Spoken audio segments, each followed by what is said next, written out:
The couple made the landmark decision last year to leave their royal life behind and set up home across to the pond in a bid to live a financially independent life away from the monarchy. Since then they have spent a fortune on a host of new luxuries, such as a mansion in Montecito, an exclusive beachside neighborhood around 2 hours' drive north of Los Angeles.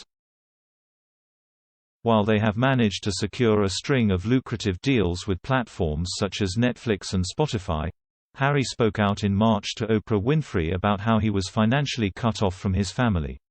This prompted a response from Prince Charles' spokesperson, who said, when the Clarence House financial accounts for the year were released in June, that the Sussexes received a substantial sum on their exit and that they were funded up to the summer of 2020.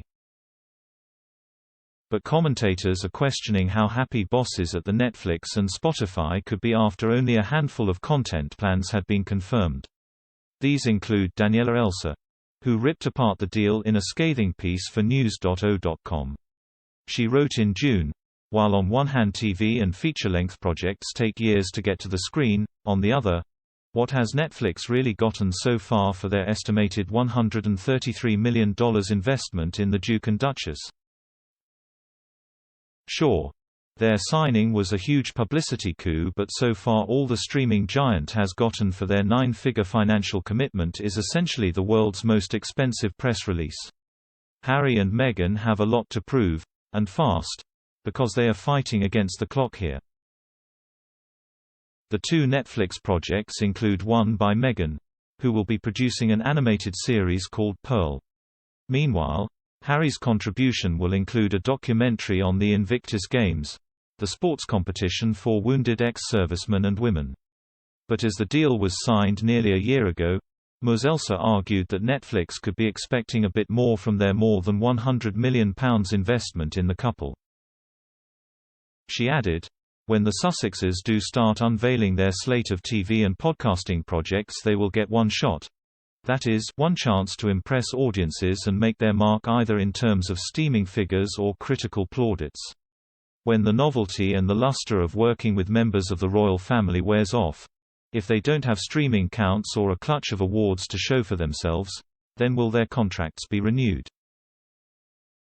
Essentially, they will have a brief window to prove they are worth the hundreds of millions that corporate behemoths have bet on them. No pressure now or anything.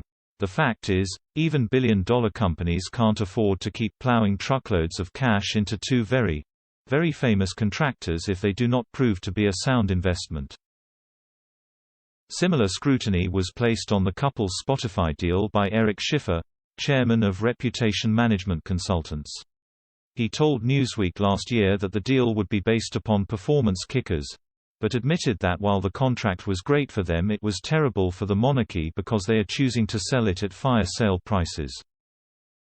He concluded, "I think they are systematically benefiting from the halo of the monarchy. If Harry wasn't involved, no one would care about this. If she didn't have the royal ties. There's this reckless war on this pristine historical brand that has represented the people of England for centuries."